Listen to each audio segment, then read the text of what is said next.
What the top trading recommendations are from our chartists, and we've got Nooresh Merani standing by, Kunal Bothra just joining in.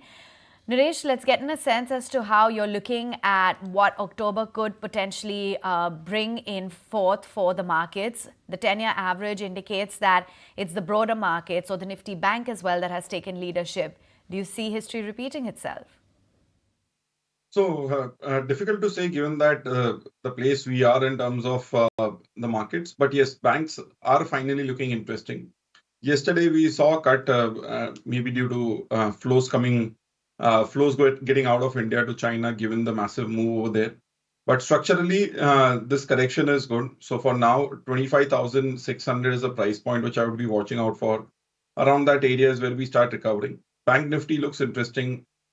We've seen a decent correction yesterday, as well as the fact that a lot of heavyweights are coming back to major resistances.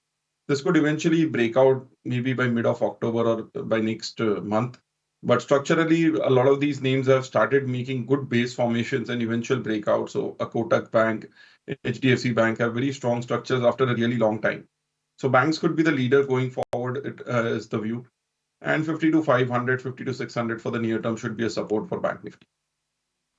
Well, I think the other big relief was the SEBI board meet outcome, right? Late last night, and nothing on F&O regulation, as the market was anticipating that there perhaps are going to be some curbs or some further rules which are going to be applied when it comes to futures and options trading. So nothing on that. There is a new asset class for HNIs for sure, and a lot of other measures with regards to rights issues, etc., which we're going to be talking about. MF Lite as well, some relaxed requirements coming in on eligibility for sponsors.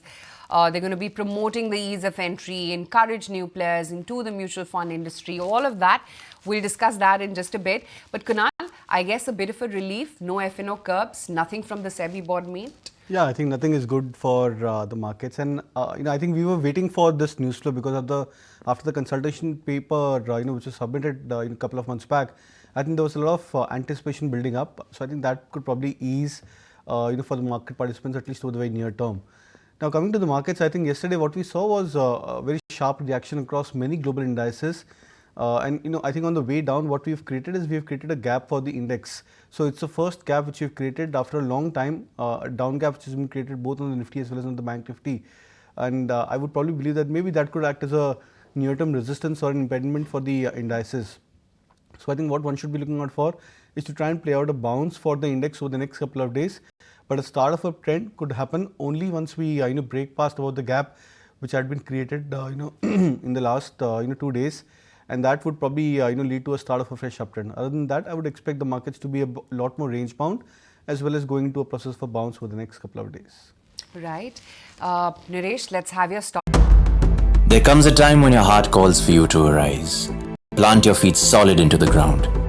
Decide your own limits. And then break right through them. Become something more. It's my time to rise.